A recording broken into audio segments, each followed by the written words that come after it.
ছাত্ৰ-ছাত্ৰীসকল তোমালোক আটাইকে আমাৰ চেনেললৈ স্বাগতম জনাইছো।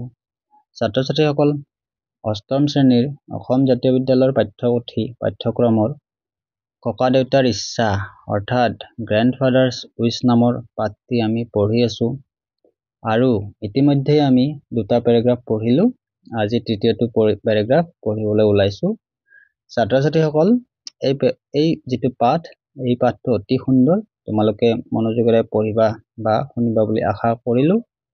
আহাচোন আমি পাঠটোত পুনে পুনে যাম। তাৰ আগতে তোমালোকে যদি এই পাঠটিৰ প্ৰশ্ন উত্তৰ কৰিব বিচাৰিছা, দুই এজনে কমেন্ট কৰিছা, তোমালোকে অতি শীঘ্ৰেই এই পাঠটোৰ প্ৰশ্ন উত্তৰ পাবা, লাভ কৰিবা। তাৰ উপৰিও তোমালোকৰ পাঠ্যক্ৰমত 3 নম্বৰত এটা কবিতা আছে, 3 নম্বৰ লেসনত। এই কবিতাটো তোমালোকৰ কাৰণে আমি ৰেডি কৰিছো আৰু অতি সোনকালে তোমালোকে এই কবিতাটো আমাৰ চেনেলত পঢ়িবলৈ পাবা। ছাত্ৰ-ছাত্ৰীসকল আহাচোন আমি পলম নকৰি তৃতীয়টো পেৰাগ্ৰাফলৈ গৈছো। ইয়াতে চোৱা কি আছে। There was a very old people tree in the compound. ইয়াতে কৈছে যে এডাল তেওঁলোকৰ চৌহদত এডাল পুৰণি আহত গছ আছিলে। তাৰ পিছত কি কৈছে চোৱা। It had forced its way through the walls of an abandoned outhouse. অৰ্থাৎ ইয়াতে কি কৈছে জানানে? ইয়াতে কোৱা হৈছে তেওঁলোকৰ এটা পৰিত্যক্ত ঘৰ আছিলে বাহিৰত আৰু সেই ঘৰটোত ব্যৱহাৰ নাই একো, এনে পৰি আছিলে আৰু সেই ঘৰৰ ৱাল ভেদ কৰি আহত গছডাল ডাঙৰ হৈ আহিছিলে, বাঢ়ি আছিলে আৰু সেই ঘৰটোৰ ৱাল পাৰ কৰি তাৰমানে আহত গছডাল ডাঙৰ হৈছিলে। ঠিক আছে, তাৰমানে গছডাল কটা নাছিলে, বুজি পাইছানে? তাৰ পিছত কি কৈছে চোৱা। People trees are great show offs. আৰু এই শাৰীটোত কি কৈছে বুজি পাইছানে? People trees are great show offs. মানে show off মানে কি? যে দেখাই ভাল পায়। কিন্তু ইয়াতে কি বুজাইছে? People tree অৰ্থাৎ আহত গছবিলাক ডাঙৰ হয়, আহল বহল হয়, বহুত ডাঙৰ হয় আৰু তাৰমানে বাহিৰত মানে দেখা পায়, বুজি পাইছানে? সকলোৱে ডাঙৰ হয়, তাৰমানে ডাঙৰ হয় সেইটো বুজাইছে। তাৰপিছত চোৱা even when there is no breeze. আৰু ইয়াতে কোৱা হৈছে যে যেতিয়া বতাহ নাথাকে। ছাত্ৰ-ছাত্ৰীসকল ইয়াতে কৈছে যে যেতিয়া বতাহ বলি নাথাকে তেতিয়া কি হয়? Their leaves will spin like tops determined to attract your attention. অৰ্থাৎ ইয়াতে কৈছে যে যেতিয়া বতাহ বলি নাথাকে তেতিয়াও গছডালৰ আগত থকা পাতবোৰ লৰি থাকিব আৰু সেইটোৱে মানুহৰ মানে দৃষ্টি আকৰ্ষণ কৰে বুলি কৈছে। আৰু ইয়াতে এটা শব্দ আছে ডিটাৰমাইণ্ড বুলি। ডিটাৰমাইণ্ড মানে বদ্ধপৰিকৰ, তাৰমানে তোমাৰ দৃষ্টি আকৰ্ষণ কৰিবই, তাৰমানে বতাহ তাতে পাবাই। বতাহ যদি বাহিৰত নাথাকে গছডালে বতাহ দি থাকিবই, তাৰমানে সেইটো কথা ইয়াতে বুজোৱা হৈছে। তাৰ পিছৰ পেৰাগ্ৰাফটো পিছৰ শাৰীটো চোৱা। লগতে আৰু কি কৈছে চোৱা, আমাৰ দৃষ্টি আকৰ্ষণ কৰে বুলি কৈছে এটেনশ্যন। ঠিক আছে, এট্ৰেক্ট মানে আকৰ্ষণ কৰে, এটেনশ্যন মানে আমি মনোযোগ দিবলৈ বাধ্য হৈ যাওঁ, এনেকুৱা ধৰণৰ কথা কৈছে। আৰু কৈছে যে and invite you into the shade. আৰু আমাক এই আহত গছৰ ছাঁত বহিবলৈ আমাক আমন্ত্ৰণ কৰে বুলি কৈছে। তাৰমানে গৰমৰ দিনত হওক নাইবা গৰমৰ দিনতে বিশেষকৈ গছডাল থাকিলে আমি তাতে বহিবলৈ আকৰ্ষিত হওঁ, এই কথাটো ইয়াতে বুজাইছে। ইয়াতে shade মানে ছাঁ, গছৰ ছাঁক বুজাইছে shade মানে। তাৰপিছত চোৱা grandmother had told grandfather to cut the tree. আৰু আইতাই ককাক কৈছিলে যে গছডাল কাটি পেলোৱা।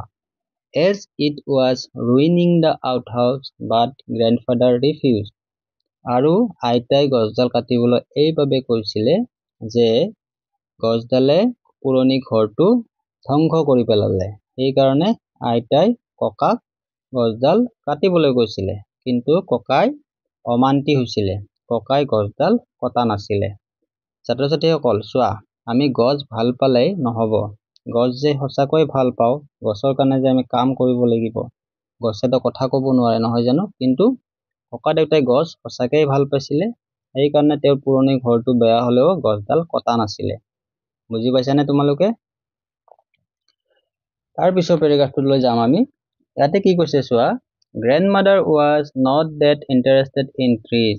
আৰু কৈছে যে আইতা গছ-গছনিলৈ মুঠেই আকৰ্ষিত নাছিল, তেওঁৰ ইণ্টাৰেষ্ট নাছিলে, ঠিক আছে। আইতাৰ তাৰমানে কোনো ৰাপ নাছিলে গছ-গছনিৰ ওপৰত। She preferred growing flowers, কিন্তু আইতাৰ কিন্তু এটা বস্তুত ৰাপ আছিলে, তেওঁ ফুল ভাল পাইছিলে, অৰ্থাৎ তেওঁ ফুলৰ গছ ভাল পাইছিলে। ডাঙৰ ডাঙৰ গছ-গছনি তেওঁ ইণ্টাৰেষ্ট নাছিলে, কিন্তু ফুল গছ আইতাই ভাল পাইছিলে বুলি কৈছে। She was constantly ordering catalogs and seeds.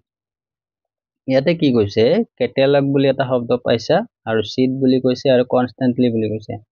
মন কৰিবা তোমালোকে, she was constantly ordering, constantly মানে নন ষ্টপ, নেৰানেপেৰাকৈ। তেওঁ তাৰমানে প্ৰায়ে তেওঁ কি কৰিছিলে, তেওঁ এই কামটো ঘনাই কৰিছিলে, বুজি পাইছানে? তেওঁ এই কামটো কৰি আছিলে। কোনটো কাম? অৰ্ডাৰ দিছিলে, কেটেলগ। কেটেলগ মানে এখন তালিকা বা লিষ্ট, কি কি ফুলৰ আহিছে লিষ্টবিলাক তেওঁ অৰ্ডাৰ কৰি থাকিছিলে। আৰু গছৰ গুটিবিলাকো তেওঁ আনিছিলে, ফুলৰ গছৰ গুটিবিলাকো তেওঁ আনিছিলে। কোনে আনিছিলে? আইতাই আনিছিলে। তাৰপিছত চোৱা, grandfather helped her out with gardening, আৰু ককা দেউতাই কিন্তু আইতাক গাৰ্ডেনিং কৰাত সহায় কৰিছিলে, অৰ্থাৎ বাগিচাত সহায় কৰিছিলে। Not because he was crazy about flowers, কিন্তু তেওঁ ককা দেউতাই কিন্তু ফুল যে অতিপাত ভাল পাইছিল, পাগলৰ দৰে ভাল পাইছিল, তেনেকুৱা কথা নাছিলে। কিন্তু ককা দেউতাই কিন্তু আইতাক ফুলৰ বাগিচা কৰাত সহায় কৰি দিছিলে। তাৰপিছত আৰু কি কৈছে চোৱা, about flower gardens, but because he liked watching butterflies, অৰ্থাৎ ককা দেউতাই কিন্তু আন এটা কথা ভাল পাইছিলে, কাম ভাল পাইছিলে, সেইটো আছিলে তেওঁ পখিলা চাই ভাল পাইছিলে। ককা দেউতাই আনটো কথা কি ভাল পাইছিলে? পখিলা চাই ভাল পাইছিলে। এইটো কথা তোমালোকে মনত ৰাখিব লাগিব। There is only one way to attract butterflies, আৰু কৈছে যে বাটাৰফ্লাই আনিবলৈ, পখিলা আনিবলৈ এটাই উপায় আছিলে, ঠিক আছে। আৰু সেইটো উপায় কি আছিলে? and that is to grow flowers, আৰু পখিলা আনিবলৈ হলে এটা বস্তুৱে দৰকাৰ, সেইটো বস্তু হৈছে ফুল ৰুব লাগিব। এই কথাটো ককা দেউতাই কৈছিলে। ছাত্ৰ ছাত্ৰীসকল, আমি ইয়াতে তৃতীয় পেৰাগ্ৰাফটো আৰু চতুৰ্থ পেৰাগ্ৰাফটো পঢ়িলো। তোমালোকে আশা কৰোঁ বুজি পাইছা। আমি ইয়াৰে নেক্সট ভিডিঅ'ত বাকীখিনি পাঠ পঢ়িম। আশা কৰোঁ তোমালোকে ভাল পাবা। আজিলৈ এই ভিডিঅ'টোত ইমানেই। আৰু তোমালোক যিসকল ছাত্ৰ ছাত্ৰী আমাৰ চেনেলত নতুন, তোমালোকে আমাৰ চেনেলটো ছাবস্ক্ৰাইব কৰিবলৈ নাপাহৰিবা, আৰু ভিডিঅ'বোৰ লাইক শ্বেয়াৰ কৰিবা। আজিলৈ ইমানে, ধন্যবাদ। তোমালোকৰ ভাল হওক।